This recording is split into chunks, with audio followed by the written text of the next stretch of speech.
أعوذ بالله من الشيطان الرجيم بسم الله الرحمن الرحيم ọpọlọwọ Ọlọ́run ọba alágbára ọba aláàánú Ọlọ́run mo dúpẹ́ Ọlọ́run ọba ó ṣe fún dídá tó dá mi sí Ọlọ́run ó ṣe ọ̀nà ọlápọ̀ Yusufu Ọlọ́run ó ṣe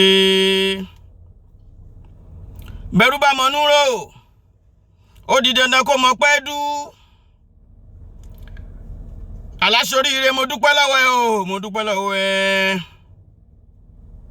alikma adúpẹ́ lọ́wọ́ Ọlọ́run adúpẹ́ lọ́wọ́ ẹ torí gbà tí mo ń bẹ ní kékeré lọ́lọ́run ti máa ń sọ fún mi nípa báwọn èèyàn ṣe ń ṣayé pé wọ́n dẹ̀ fi dúdú sínú wọ́n á tún funfun síta o ṣùgbọ́n síbẹ̀síbẹ̀ Ọlọ́run borí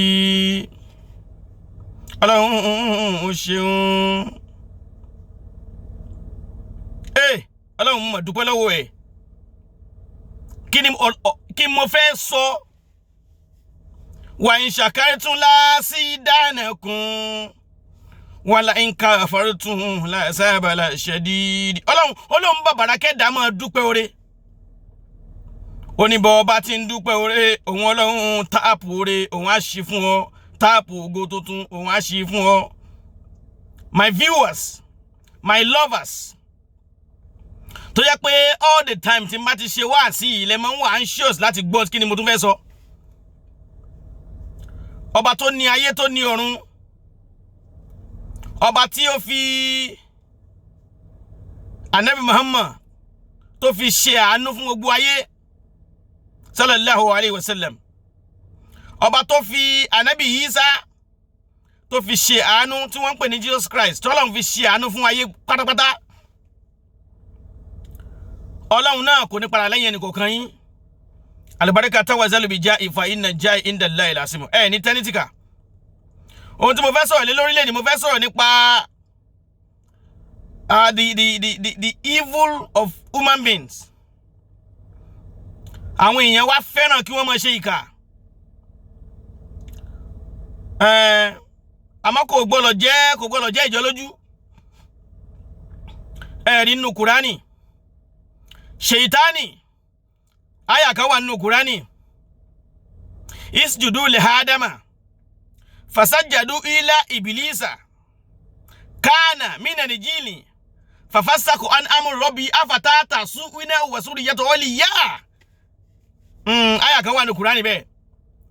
Ọlọ́run ní mo sọ fún Ṣèitánì, mo sọ gbogbo àwọn màláíkà mi kí wọ́n tẹríba fún Ànábì Ádámù, gbogbo wọn tẹríba fasajjadu ila iblisa.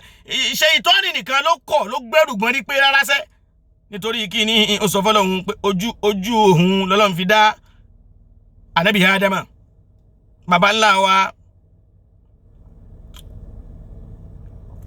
Rí nígbà tí Ṣèitánì wá ń gbọ́ nípa ẹnìkan tí ń lò gbà láyé, ó ń gbọ́ orúkọ ẹniyẹn káàkiri gbogbo ayé tí wọ́n ń pè ní Fíráúnà. Ṣèitánì, Sátánì, Ìbílísù ó wá ń wò pé ẹnìkan tún lókìkí jò ń lọ. Irú agbára wo lonítọ̀hún ní? Ṣèitánì wá gbéra, Ìbílísù ó wá gbéra.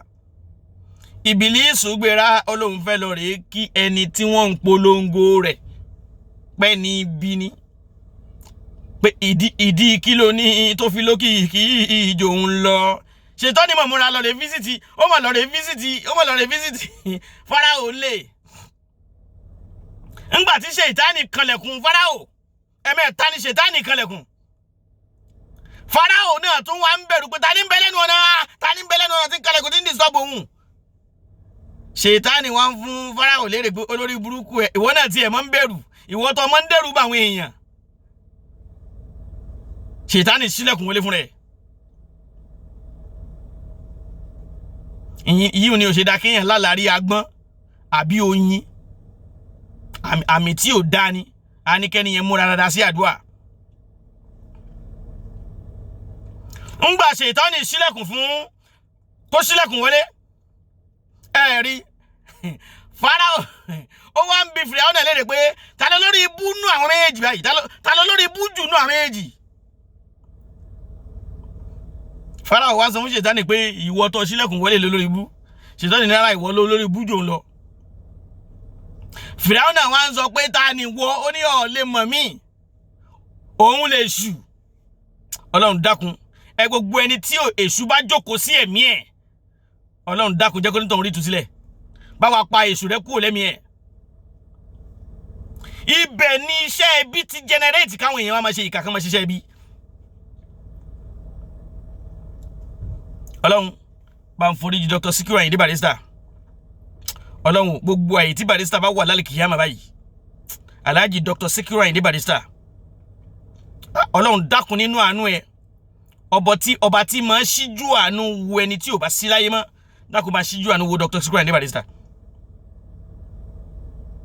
Torí tí ẹ bá wo àwọn orin tí Alhaji Barrister kọ nígbà tí wọ́n wà láyé, kò sí orin wọn tí ò ṣe tọ́ka sí láti fi lògbésí ayé. Kéèyàn kàn lọ mú álbọ̀mù kan nínú álbọ̀mù Dr. Sikiru Ayinde Barrister, wàláhì yóò sì máa lu ayé rọrùn. Ìkà ti wà ti pẹ́, àmọ́ kí làwọn èèyàn derive nínú kan máa ṣe kàkà wọn bàtàrà wọn jẹ́.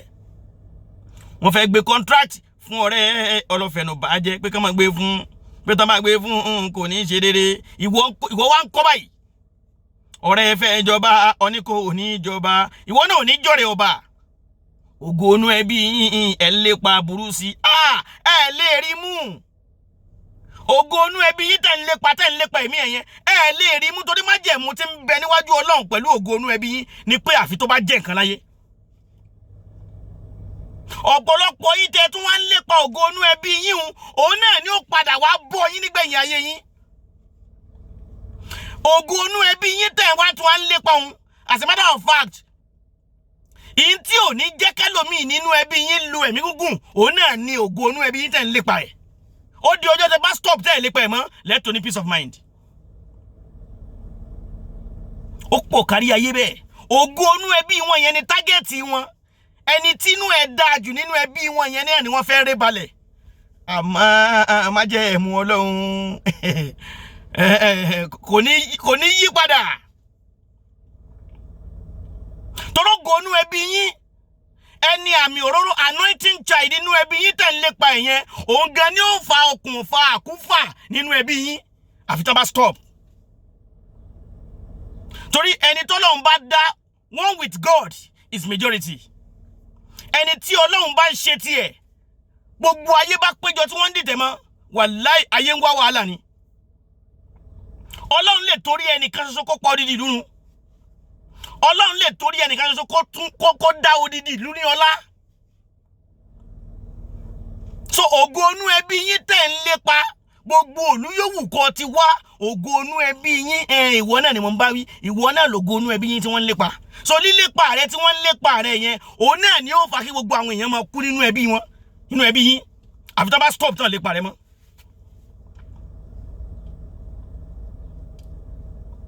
Torí Ọlọ́run ṣe ọ́ ní àkàndá ọmọ fún ẹbí rẹ, and they are looking for your downfall, and they will fail.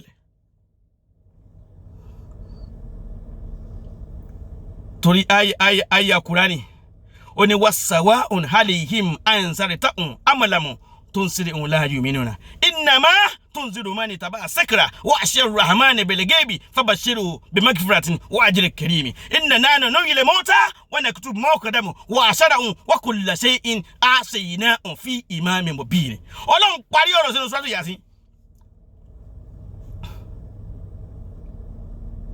Tẹ́ bá ń lépa ẹni tí Ọlọ́run ṣe ní àkàndá ọmọ, yóò máa dá wàhálà alẹ́. Bẹ́ẹ̀ bá ṣe ń lépa ẹ̀ ní nọ́mbà ó máa bá àwọn èèyàn tí wọ́n sì mọ̀ ṣubú. Wọ́n wá ní mọ̀ pẹ́ni táwọn ń lépa yìí ni ò jẹ́ káwọn lépa ẹ̀. Ó dìgbà tẹ́ bá backup, as a matter of fact, bẹ́ẹ̀ bá tún wá backup èyí tẹ́ ti ṣe tẹ́yìn tẹ́lẹ̀ Ọlọ́run tún wá yòrò ẹ̀ lára yín. Ìdá ẹ fẹ́ ẹ̀kọ́ ẹ má ṣèkà mọ́ ṣe bí mọ́. Ẹ jẹ́ ká bira wa, ṣe bọ́lọ́run tó ṣẹ̀dá èèyàn dúdú, ó náà ló ṣẹ̀dá òyìnbó funfun.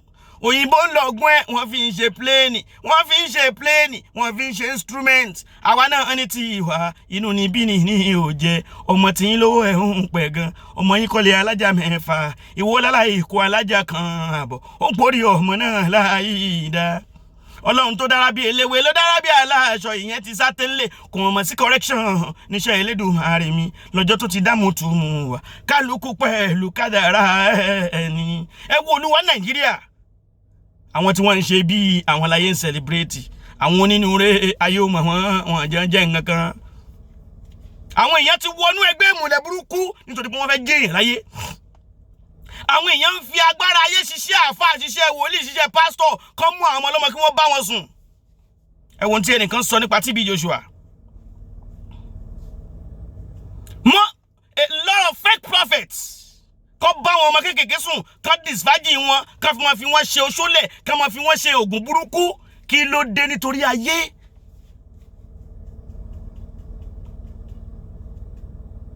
ó dàbí ọ̀rọ̀ kan tí mo sọ fún ẹnìkan mo ní Dangote Alhaji Aliko Dangote is one of the greatest billionaire of our time. Ó ti rí ayé ṣe àmọ́ ẹ bá sọ fún Dangote pé kó dákun kó du ọ̀run kó du àlìkìyámà. Nítorí tí ó mú Dangote kó fi jẹ́ the most poorest man I've ever seen in my life. Òun ni kó má fi owó tó dé dùn àwọn èèyàn nínú. Gbogbo ẹni tó bá come across Dangote láyé Dangote gbọ́dọ̀ try as much as possible kó make ẹni tó happy.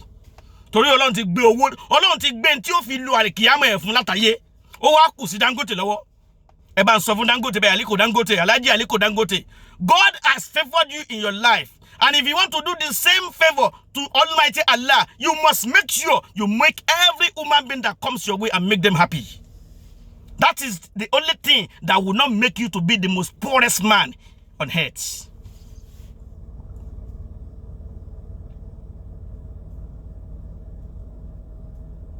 So ìyẹn náà tún wá lọ bá gbogbo àwọn tó máa pera wọn léèyàn tí wọ́n lówó ẹ ti lówó ẹ ti ní ayé ẹ du àlìkìyámà yín ẹ fi owó tẹ́ ẹ ní ẹ fi wipe away tears àwọn èèyàn tí wọ́n ń suffer ẹ fi owó tẹ́ ẹ ní fi provide shelter and accommodation fún àwọn èèyàn kí wọ́n rí ìdùnnú lára yín pẹ̀lú tó ń ṣe fún yín agbára yín kọ́ ló gbé yín débi tẹ́dé the only thing tẹ́ ẹ lè ṣe tọ́lọ́run lè dùnnú sí yín ní òun ni kẹ́ make àwọn èèyàn happy láyé yín.